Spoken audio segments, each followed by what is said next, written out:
affirmation. Le Bénin dans les abîmes. Oui, le Bénin dans les abîmes. Voilà, d'ailleurs une affirmation. C'est une affirmation. C'est une affirmation. En plus, à la une du journal Le Nouvel Observateur qui parle de ses libertés dans le monde 2019.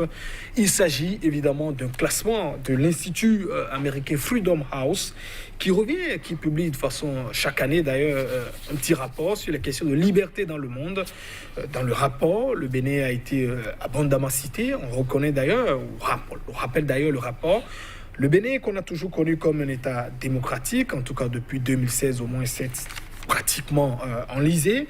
Le rapport rappelle par exemple certains aspects, notamment depuis la gouvernance de Patrice Talon en 2016 par exemple. Les politiciens de l'opposition sont de plus en plus la cible de poursuite, dit donc le quotidien, tandis que l'indépendance judiciaire est donc compromise par la nomination, rappelle le rapport, de l'avocat personnel du chef de l'État au poste de président de la Cour constitutionnelle. Et plus précisément, à la page 26 aussi, Joël Yetondi du rapport, il est mentionné par exemple que le recul de la question de la démocratie en Afrique s'est accéléré depuis 2019 et que le Bénin, autrefois, qui était donc reconnu comme cet havre de paix, cité d'ailleurs presque dans tous les rapports, est devenu d'ailleurs un mauvais élève, avec notamment ce processus pour les élections législatives qui a été donc exclusif, avec notamment ce Parlement que nous avons connu. Tout cela a donc contribué à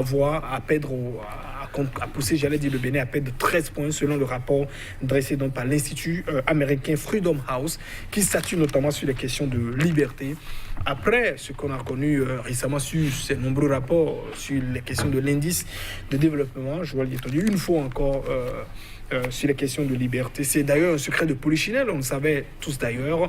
Et forcément, quand ça vient souvent de l'intérieur, on peut toujours vous taxer d'oiseau de mauvais augure, vous qui ne voulez jamais faire ci ou ça. Mais parfois, quand il s'agit aussi d'un autre gars qui le dit, évidemment, on doit pouvoir penser à se remettre en cause. Voilà, les notes ne sont pas bonnes. Les résultats, au général, de le tableau qui est présenté n'est du tout pas bon.